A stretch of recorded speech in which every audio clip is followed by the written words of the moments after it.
What's up, everybody? What's up, guys? Welcome back to Operation Hustle. Episode 11. Woo! Woo! We are doing our first interview today with David Villa, CEO of IPD Agency, a writer for Forbes magazine, and he writes for YouVersion, which is the Holy Bible app.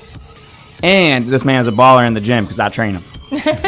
So before we go into anything further about David, I kind of want to ask him a question on why he started his fitness journey and how far he's come so far. Love that. Well, thanks first of all, man, for having me. It's an honor. Man, I didn't want to die early, you know. I wanted to, Love it, man. Legacy. I think my grandbaby was born, and I thought, it's time for me to put some action behind my words and do something so that I can have some time with my family, and just saw the importance of that, and never had that importance before. I love it, man. So how do you think the gym has changed you, like inside and outside of work? Well, I mean, it's given me more energy. Just unbelievable. I'm 49 years old, so I mean, I was starting to like lag energy, and I've always been like a go-getter, but my mind, but my body was like just starting to get wore out. Man, I didn't want to do anything on the weekends, and so I think it's changed there. It's made me more. I mentioned to you several times, like while I'm working out, I'm like, man, I can think, like almost like hear a mosquito fly. Yeah, it's like my clarity is there. It's amazing what it's done for me. I love it, man. So I was just talking to your daughter yesterday during a session, and we actually brought this up, and I said when you have movement in your life, you're going to become a little more in tune with your actual mind. And she's like, man, I never really thought about that. And I brought up the Steve Jobs meetings and how he used to bring his whole team outside for a walk for every meeting because the blood's flowing and the just the energy it brings and the mindset that it brings.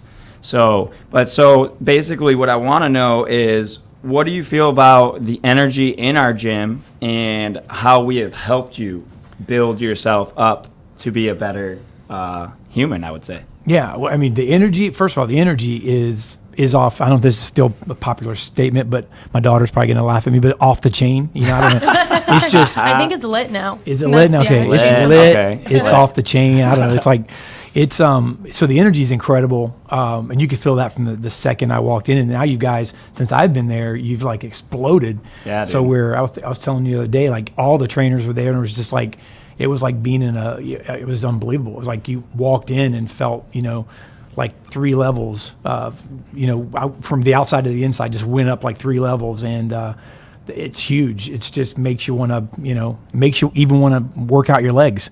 That's right, dude. Yo, and by the way, today is leg day. I'm so sorry, Dave. R.I.P. to the leggies. But anyway, more into, I guess, your business side of everything. So I'd like to know, like, yes, we know your successes, but I want to know, like, maybe what is your biggest failure and what have you learned from that? Oh, you stole that one from me. Oh, man. The biggest failure, trying to do it, in this, leadership is a good thing. So having and making decisions, so don't take what I'm going to say and say that there shouldn't be a head or shouldn't be a leader or somebody to make a decision. But I didn't collaborate with my team at all before. And I had in 2013, we were doing like $12 million a year in business. I had $600,000 worth of business a month in reps walk out the door at one time. Wow. And it was because I found out later that we were, there was just no collaboration. So I learned that. That's probably my biggest failure in business. And not listening to my wife, she's the CFO here. Go. She's sharp, man. She's I love smart. that one. She is sharp. I train her as well, and she's a very smart lady. She is. Very smart. I'll let Ab ask the next question, but I do appreciate the feedback, man. Really love a good story. You know what I'm saying? Yeah, love that. So here's a question that I'm curious about, and not so much because I'm curious about what, how you handle the stress, but also looking for advice, I guess. So, my question to you, David, is, how stressful it can be being a business owner, and how overwhelming it can be. And it can be really hard to turn that off once you get home because, you know, you have a million things you have to do all the time. And I'm sure that once your team grows, that helps. But how do you save enough energy for yourself individually and then for your wife and your family? Because we don't have a family yet. And sometimes, I'm not going to lie, David, I come home and I'm completely drained, and so is he. And we're not being able to spend time for each other or with each other until the weekend. And then it's like, where's the self-time there? That's a great question, and that's probably one that the business owners, and we got to get down, right? I don't have it all together by far, you know, but I'll tell you this: that's another failure. Actually, I was in Disney in like 2007 or 8, and I was a workaholic. Where like, I mean, and I could still be if I let myself. Meaning, like, I would work nonstop, 24/7, so to speak, And so I was at Disney. My kids were small enough. My wife was there. We were there for like 9 days. And I'm on the phone every day. And my wife looked at me halfway through and she's like, why are you even here? She's like, why are you even here? And it's like it hit me. And something happened right then. And I started making a shift. You know, and so it's kind of a failure type thing where I looked at my older kids and I had missed so much. And, you know, and then kind of even neglected my wife. So I think that there's a choice you have to make. You have to balance it out. Faith's a big thing for me. It helped me balance that. And, but I mean, I don't have it down pat because as a business owner, you are on call, period. You know, you every second. Yeah, you are. Yes. You are. Yeah. And, but I think when we're not, I was looking for reasons too, even when I wasn't, I was trying to find things to do. And so I think that's the thing. When you're not on or you don't have to be on, don't be. I think too is like this is what I said to Justin the other night, and Alejandro just said it right before we came on. You get like addicted to the chaos. The chaos becomes normalized to you, and you're so used to being on call. And then as your team grows, and we've grown, and Alejandro knows this because we started out with him, and then now we have 4 trainers. I feel like, and my employees, love you guys. Please don't take this personally. I feel like a mother. So it's just like I have all these little hens. They're always wanting something and asking something and needing something. And then, you know, I have to manage because we own and operate just like you guys. And so then I have to manage my own clients. Then we have online clients. Then I have dogs at home. And then it's like I'm sitting here thinking, so where does a baby fit in, you know? And because you become so addicted to the chaos, I'm not so sure I'll be fulfilled even with the peace that I'll get if I do take a step back. And that's something that we both worry about because we are addicted to the grind. Yeah, the grind is very addicting. Yeah, I think it's what you have. People don't understand it. It's what makes you successful in the first place because that God-given ambition is in you. It's like, but having to learning how to operate it. You know, it's like, you know, I've got that fast car, but I could drive it off a cliff, you know, really fast, or I can learn how to navigate it. For sure. It's kind of like anything else. Yeah, I just got yelled at today by her. I was doing that. I was on my phone, doing my thing, making an ad or something. Doing this last night. I was like, so when are you gonna, you know, pay attention to me? But I have one more question before I give it over to Alejandro. Because we are, again, you know, brand new business owners in the past 5 years, and you know, growing our team now has became new, right? So we're a bigger team now in the past year. But what piece of advice can you give Justin and I as far as perfecting the team thing? You know what I mean? What thing do you think you had to learn throughout this process that is, you know, because obviously you definitely have grown from that story you just told us. So what do you think is the thing that has really kind of brought you to a new level as a team and not just as, you know, one person?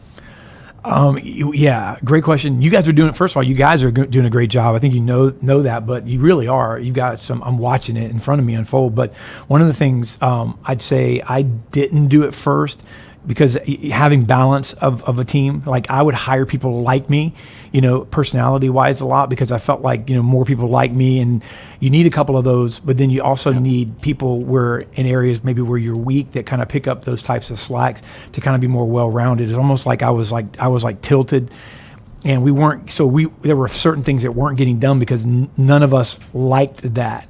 So I think balancing out that, you know, that the personalities and the gifts, you know, talent-wise and stuff like that. But I think that's one of the big things because, you know, to grow that way. And then I'm controlling by nature, you know.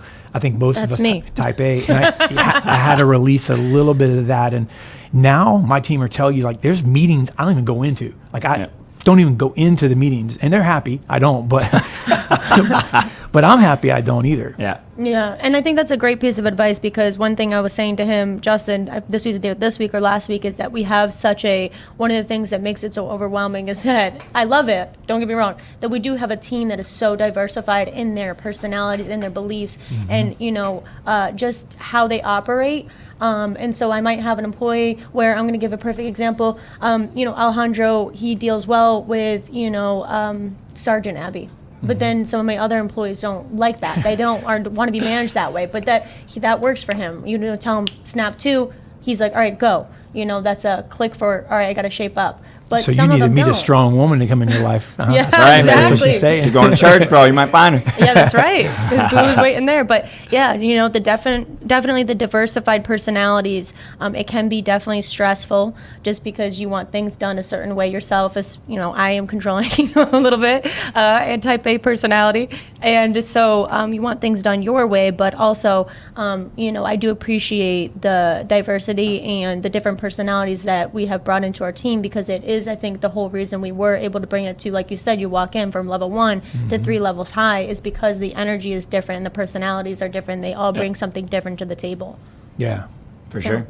So, Ali, I would think you're up for the next question. Yes, but Ollie. What do you got for Dave? So I want to touch base on something you said, especially pertaining to the God-given ambition, as well that you mentioned before, as well as your pivot that you did whenever you started to take your health a little more seriously for the sake of your family. I know that you said your granddaughter had been born, so I was curious how you almost correlate those two, and do you find that ambition is helpful in focusing towards that more family-oriented mindset that you've developed? Yeah. It doesn't come to me naturally. Like naturally, I think we're all kind of like selfish to a degree. We care about ourselves, but I navigate naturally towards, just caring about myself, and I still have to keep that in check. Mainly for me, I was looking at it and I was thinking, like, I'm seeing some of my kids and some of the things come together, and I'm like, I've worked so hard to like build this business and to do these types of things and set up certain aspects of, the future. But like, man, I'm eating bad, and I'm just not, I just felt like I was just hypocritical when I was watching that, maybe even trickle down into my family. I didn't want that to be the case. And so, and my wife was trying, and she was dedicated, but I know I was even a bad influence. And so I just felt like I needed to step up, when it came to the health, part of that, as far as ambition, in like business. And then, with me, I was just, almost lost my family at one point, right now, to get, too transparent. But I mean, like my wife and I were, years and years ago, my kids were smaller and we were separated for a while. There were some things that happened. And, it took that knocking in the head, so to speak, for me to come out from under the ether. And thank you for sharing that, man. Yeah. That's big. That's hard to do. Yeah. Like we all said that last episode, we call it rock bottoms, right? Roadblocks is that everybody needs that, and everybody has different thresholds. And, your rock bottom might be not the same rock bottom for somebody else, but it was enough for you to make that change, and change is where the pain is. Yeah. And I feel like your failures do bring out the best in you eventually. It may not feel like that in the time being, but it will make you learn. I'll tell you that. Oh, So, another question I have for you is, who are 3 people that inspire you the most? Ooh. And maybe why? Be honest, and I'm not saying this is to kiss her butt. I mean, everybody's gonna think it, but it really, my wife does, because she's the most loyal person, and I sincerely mean that. Like, so that she's inspired me, and she's put up with all kinds of stuff over the years, and and I watch her as a mom and a wife. So her, as far as people, there's a pastor that I follow, that I listen to a lot, in business and leaders. John Maxwell is somebody that, I read a lot of leadership books, and he's not even a pastor, I don't think, anymore. He just does, he trains Fortune 500 companies. Yeah, I've heard of him, definitely. Not through, the church, but like you said. John Maxwell, is that who you said? John Maxwell, Okay. yeah. He's got a ton of, tons of New York Times best-selling books and all kinds of things. And then, somebody that, I listen to. I like. I love motivation. I listen to a lot of Stephen Furtick. He's a pastor, but he's a motivational pastor. He's somebody that really inspires me, even in the area of business. Because he's a pastor, but he's a lot real business driven. Yeah, no, it's funny you say that because I like to listen to Joyce Myers a lot. And, these people who do go out and speak, or they're pastors and motivational speakers, they are their own little entrepreneur, and that is definitely something that I take into consideration when I listen to her, is that sometimes some of the things that she's saying spiritual-wise have a lot to do and connect with, my business mindset and how I see the business. And, I might be angry or frustrated, and I listen to her, and I might rethink about how I'm going to, handle that situation after listening to her. So, yeah, I can definitely relate to that. Yeah, For sure. So another thing, maybe what is a good book or maybe a podcast you've been listening to lately that has really helped you get through something or learn something new that you maybe never have learned before? Yeah. So I've been listening to first book wise, I've been reading the Win Your Day or Win the Day. I think it's Win the Day. Love it. And that book is awesome. And I just read it. Actually, my pastor gave it to me. And it's Mark Batterson, and he's written a couple of really cool books like Chase the Lion, but Win the Day is huge. And what he does is he breaks it down, because I'm like first of all, I'm not I read the book that way. I'm like, you and I talked about this before, Justin. Yeah. I'm not a scholar. I barely made it through school. I think someone liked me enough to bump my grade up enough to get through, but dropped out of college. But I read it in chunks, and the book breaks your day down that way, which is really big to me, because I'm a big picture guy, but I have to have it served to me in a small portions. And so that book's huge. As far as podcast, I listen to, I've been listening to my pastor's leadership podcast, and that one's been the one that's kind of recently that's gotten me. I love it, man. Also, by the way, guys, Dave has his own podcast called Game Changers, correct? Or is it Changer? Game Changer Live. Game Dude, Changer. it's dope. You guys got to dope. check it out. Make sure you Sure. check it out. This dude does a podcast Monday through Friday. Yeah. He's on point. So I'll tell I you. have a question. Again, this is, just me and Justin wanting to know advice or, your experience. But so do you think that, because definitely, like I just said, thinking about starting a family can get really stressful and overwhelming, and thinking where am I going to fit this in? Do you think that you were more stressed out thinking about the first baby coming, and then when the first baby came, having a business, it was like, oh, okay, this is doable? Is there a moment where you're like, okay, this is not as stressful as I thought it was going to be? I'm the wrong person to ask for that, because we did it jacked up backward. She was pregnant and we got married, and we were broke, busted and disgusted, and started the business after. But I'll say this, the Ashton, we were business owners, and when Ashton was born, we were further along in that. And I think that I don't know, it was like one of those things where it kind of was something we were looking forward to, and but yeah, it could be, I don't know. I never really. I'm kind of a risk taker. I'm the wrong guy to ask for that. My wife's probably the better one to ask for that, because she's a planner. I just throw caution to the wind. I love it though, man. That's where that balance comes in, right? Yeah. Where your wife is a little bit more planned, and you're like, let's go. Yeah, I'm fire aim ready, and she's detailed. Yeah, kind of like me and my wife. Honestly, who's the planner here? I don't know. You seem kind of planner a little. I bit. guess I'm a little. You're like hybrid. Somewhat. You're kind of a hybrid. Somewhat. Yeah. I'll take risks, but I like to pre-plan things. It's weird because we go in and out of the risk taker role. It's just like Yeah. with the jumping the cliff. That may have been me when I was younger, and then I was like, no, there's rocks down there. I don't know about that. And Justin's like, bye. but then with starting the business, he didn't want to quit his job, and I was the first risk taker on that.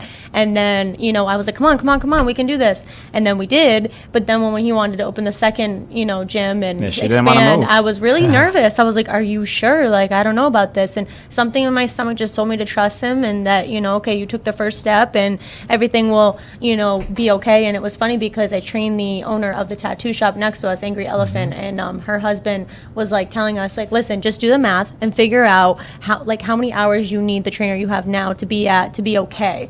And at the time it was at 100. I was like, all right, we need him to be at 20. And literally at the end of that month, because I just hustled, I got him to 20. I think he was at 25, and then even that month we bumped were all the way up to 35 in the first month that we were in the new place. Seams at that place, and we were like, we need to get out of here now. We have way too many people in here. Middle of COVID, not a great situation, but we expanded during that COVID-19 pandemic beginning, and everybody told us we were crazy, and here we are. You know what's cool? Something I never told you this, because I mean, usually I'm so exhausted. Like when we're together, I can't get too many words out. But when we advanced and moved into one office space, it's very similar to like you guys move into the space you're in now. It exponentially grew. Like within a year and a half, we busted out walls. We took over. We leased a little space. Then the people that we leased the space from shrunk. We grew, took their space, and they leased a little space. So like that growth in that season that you guys are in. For sure. It happens fast. Yeah, and you say it every time. You're like, dude, that wall might have to come down. Something, man. I wish it could. We don't have the wall to break down now. Unfortunately, we didn't move fast enough on that, and they've already started a little salon over there. But that's all right. I feel like God has it in the works for us to have a different zip code. So that is in the works. We're just trying to plan the next risk-taking thing here. But yeah. So any closing questions you have for David, Alejandro? I have one that pertains to me specifically because it's a bit of a question that keeps me up at night, and it pertains to the relation between faith and love. So, it's preached often, to truly have faith, especially within like a biblical sense or a religious sense, is to believe without seeing. So I'm curious as to how your love and faith have correlated. And, of course, like when you truly love someone and when you truly love someone, you give them all that you are, like in its purest form. And you have to have faith that, you can trust them and be almost one together with them. So I'm curious, when you found love or when you found faith, how did they intermingle? Yeah, great question. Wow. That's a great question because when I was young, but I dated a lot. Like in a 2-year span, I was out there just partying and doing things. Money on the prowl. Yeah, but I mean, and it was like 2 years of that. And then when my wife and I met, it was like something was different about it, and to the point where it you could just tell something was different about it. Like I just didn't want anything to do with anybody else, and then she actually felt the same way, and it was just a situation where I had been frustrated because I didn't want what I had. You know what I'm saying? Like I was just not satisfied with that. So I just asked God. I was like, man, I was like, I need this one in my life and somebody, because I felt like that was just what was next. And then He sent it, man, and I knew, and then it was just one of these things where I knew so much that we were married within 3 months. Starting to, it was just a very unique situation, but you knew. When you know, right? And it's been 28 years. Justin, did you know? I think I did. I'm sure. Obviously so, dude. I'm not sure if she might have regretted in the last 28 years. I don't know 20, but I feel the same way about Abby. She probably feels the same way. But we gained some speed pretty quick, I would say. But it wasn't 3 months, though. That's quick. No, but actually, I don't endorse that. I actually don't even think there was a topic of conversation of can I move in. I literally said to him, I was like, you're wasting my rent money. I was like, I'm literally here every single night, so either I move in or I'm actually going to distance myself. Yeah, we inherited a roommate. And he was like, oh no, I want to spend every night with you. I'm like, okay, then I move in. It's that simple. So that's pretty much how that went. Yeah, but I did know when I knew. We obviously made that choice together. Yeah. But when you know, and I feel the same way about actually like church recently. I was never really into it, and Abby was, and she has like showed me the light. I know it sounds kind of stupid and cliche, but I have grown to love church and God more than I ever would have thought, and probably any of you would have thought if you know me from my previous, I guess you could say, life. When I first moved in this man, what do I have to pray for? I was like, we need to pray for you right now. Lord, help. Yeah, I mean, it's not that I never didn't believe. It was just I never, I guess, was shown the right way.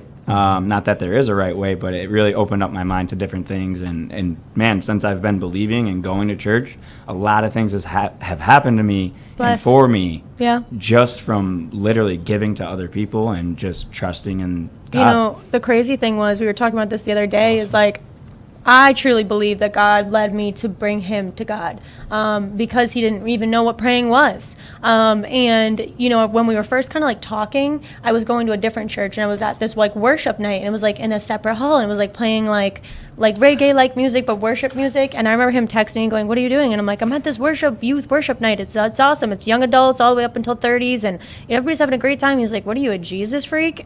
And I brought that up to him recently, like 2 weeks ago. I was like, "You said I was a Jesus freak. Now look at you." I was judgmental. I was a drinker. I was into bad things, and I'm a completely different person now.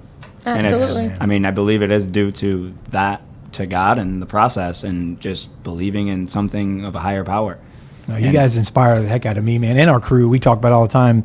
These guys all love you when you come in. You're just Oh, thank you. Yeah, dude. Shout out to the crew too for Yes, holding it shout out down to and the getting team. this shit Thank you. done, Oh, yeah. dude. Absolutely. What a setup you got here, and we really appreciate you guys having We us feel every blessed week. to just be here and be in your guys' presence. I mean, definitely when you are with the right people and the right like-minded people, right? We talk about this in church. I'm pretty sure our pastors probably talked about this. Alejandro is like, when you're around people that have the same mindset as you, they're positive, they want better for themselves, like you're only going to grow. And again, it just goes back to that trending topic we talk about every episode, which is, you know, you are who you hang out with. Yeah, definitely. Love it. It'll Yeah. change who you are, and you'll know if you're hanging out with the wrong crowd because you're gonna be going down that wrong path real fast. Yeah. But if you guys notice Dave's dope hoodie, Faith Gear. Yes. What is the website for that, bud? Because I know you guys are killing it with the Faith Gear. faithgear.co.co. Awesome. They make some pretty sick designs. Like, honestly, I keep saying to them, I love this shirt. I got to get on there and order it. It says Tossing Jonahs, and it's like black and white, and like She's been on Jesus this is for colorful. months. But they just really have some sick designs. So go ahead and check them out. Faithgear.com. Is that right? Just co, just co. And Okay. then, so also, I just want to go into like, what do you guys do here at IPD Agency? I am curious. I know kind of what you do, but I want to let our audience know like what you exactly do, and if anyone is in need of what you guys provide, they can reach out and try to reach you. Do digital marketing, branding, and video production for businesses, and training and things of that nature with regards to those topics. I love Awesome. it. Do you Love love that. what you do? I love it, man. I love it. It's the people. And I want to say one more thing about you guys, though, because one of the things I think that this, I mean, but in case you don't, you guys are visionaries, and you can. I think one of the reasons there's so many people that are gravitated towards you guys is the vision comes out of you. Like you're always talking about, and even if you're not saying it, it's coming out of you, the vision. And I think that is, people get attracted to that. They want that hope. And so I just want to, tell you that that's what other people see and Well, feel. thank you. Yeah, dude, So- we appreciate it, man. Absolutely. And I feel the same energy when I walk into your building. I know I don't work here. I know some of your employees, but they all have a really good energy to them, and they're all excited to be here. At least it seems. Yeah, Yeah. hopefully. Which is, it makes a huge difference. does. I got Mike giving me a weird look over here. Yeah. But Well, do you guys have any other questions for Dave before we wrap this no, up? I mean, there were some awesome questions today. I really got a lot of good advice and just, a lot of good content here on this particular episode. So hopefully everybody listening felt the same way. Awesome. So I would say you guys pray for Dave's legs tonight because we're going to crush it here at 6 p.m. And make sure you Leggy guys Dave. like, follow, subscribe to our social media platform. That's Abs Fitness LLC on Facebook, Yep. Abs Fitness _ Brandon, Florida on Instagram, and We got Abs Fitness Filmhouse on YouTube and Abs Fitness Tampa on the TikTok, baby. we got the team Tiki-Taka. Check out faithgear.co and check out IPD Agency as well, and get on that U version for David Villa. And look out for him on Forbes, baby. There you go. Let's Thank you, go. Thank David. you again, dude. We really appreciate you. Bye, guys. Awesome.